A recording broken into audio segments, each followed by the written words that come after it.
नमस्कार दोस्तों, कहानी शुरू करने से पहले चैनल को सब्सक्राइब करें और वीडियो को लाइक कर कमेंट सेक्शन में नमो बुद्धाय लिखें। बढ़ते हैं कहानी की तरफ। एक समय की बात है जब राजकुमार सिद्धार्थ गौतम आत्मज्ञान प्राप्त कर महात्मा बुद्ध बन चुके थे।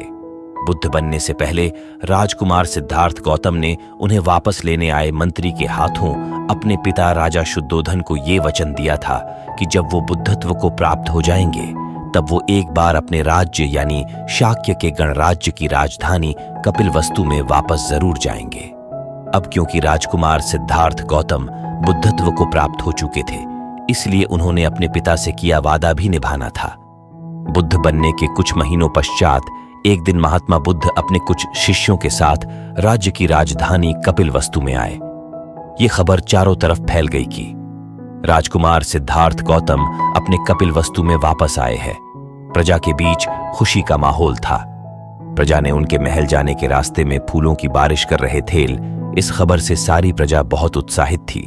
लेकिन जब महात्मा बुद्ध राजमहल में आए तो कुछ लोगों को उनके वापस आने से ईर्ष्या थी, जैसे कि उनका चचेरा भाई देवदत्त, और कुछ लोगों को उनसे बहुत सारी शिकायतें भी थी, जैसे उनके पिता राजा शुद्धोधन और उनकी पत्नी यशोधरा राजमहल में पधारने के बाद कुछ लोगों ने तो उनका मजाक बनाया। ये आधी रात को अपनी सारी जिम्मेदारियों को छोड़कर कायरों की तरह भाग गया था। उनके पिता ने भी अपने मन का गुस्सा निकाला और कहा, ये क्या तुमने फकीरों की एक टोली बना ली है और राजकुमार होने के पश्चात भी हाथ में भिक्षा पात्र लिए यहां वहां भटकते फिर रहे हो। पत्नी यशोधरा ने भी सालों से अपने अंदर जो क्रोध पाल रखा था, उसने भी वो सारा क्रोध महात्मा बुद्ध के सामने खोल दिया। लेकिन कुछ समय पश्चात सभी ये समझ चुके थे कि अब जो इंसान उनके सामने खड़ा है वो राजकुमार सिद्धार्थ गौतम नहीं बल्कि कोई और ही है। एक ऐसा इंसान जिसे कोई बंधन बांध नहीं सकते, जो सभी चीजों से मुक्त और पूर्ण रूप से स्थिर है। बुद्ध की महानता को महसूस करने के बाद राजा शुद्धोधन ने राज्य महल में एक सभा का आयोजन किया ताकि सभी लोग अपने अपने प्रश्न महात्मा बुद्ध से कर सके। उस सभा में शाक्य गणराज्य के सभी मंत्रीगण, राज्य के सारे बड़े व्यापारी, सारे राज्य घराने के लोग और स्वयं राजा शुद्धोधन भी उपस्थित थे। लोगों ने अपने अपने प्रश्न और तमाम तरह की अपनी शिकायतें महात्मा बुद्ध के समक्ष रखी और बुद्ध ने बड़े ही विनम्रता पूर्वक उन सब के प्रश्नों के उत्तर दिए। तभी शाक्य गणराज्य के एक मंत्री ने महात्मा बुद्ध से प्रश्न किया, राजनैतिक जीवन में अर्थात प्रजा का शासन करने में आपका मार्ग हमें कैसे जागृत कर सकता है। महात्मा बुद्ध ने उत्तर दिया, शासन ना करके। यह सुन उस मंत्री ने कहा, महात्मा बुद्ध कृपया विस्तार से समझाए। महात्मा बुद्ध ने कहा, पहला भाव जो आपको अपने अंदर से खत्म करना है वो है आपका अहंकार शासक का भाव, और जो भाव आपको अपने अंदर जगाना है वो है मैत्री पिता और भ्राता का भाव। महात्मा बुद्ध ने आगे कहा, अपने पूर्वजों और खुद के किए कर्मों के परिणाम स्वरूप अगर आप राजा मंत्री बने हैं तो वो सिर्फ इसलिए कि आप अपने प्रजा की आंखों के आंसू पहुंच सके, उनके दुखों को कम कर सके। यही कार्य आप सब अपने घर में हर दिन करते हैं। पिता बनकर तो फिर आप सब यही कार्य शासक बनकर क्यों नहीं करते? क्योंकि आप खुद को प्रजा से भिन्न समझते हैं। इसीलिए आप सब पूछ रहे हैं कि एक जागृत शासक कैसे बने। ये प्रश्न आपने तब नहीं पूछा था जब आप पिता बने थे कि हम पिता कैसे बने, क्योंकि वहां अपनापन का भाव है।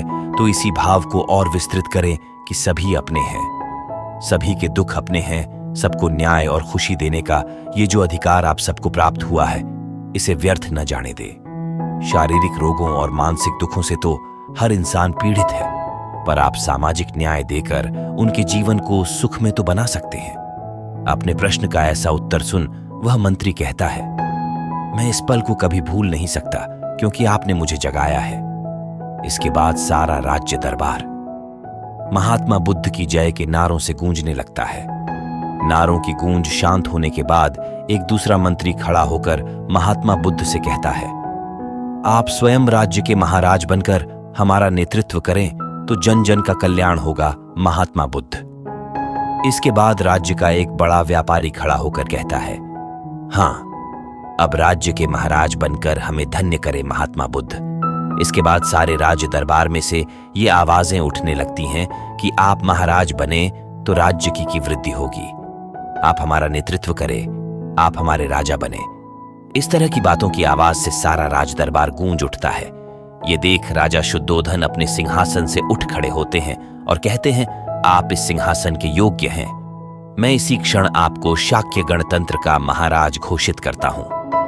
ये सुन महात्मा बुद्ध कहते हैं, आभार आपका कि आप सब लोग मुझे शाक्य गणराज्य का महाराज बनाना चाहते हैं और धर्मयुक्त राजनीति का पालन करते हुए प्रजा का हित करना चाहते हैं। लेकिन क्या आप लोग ये नहीं चाहते कि मैं इसी प्रकार समस्त मानव जाति का कल्याण करूं?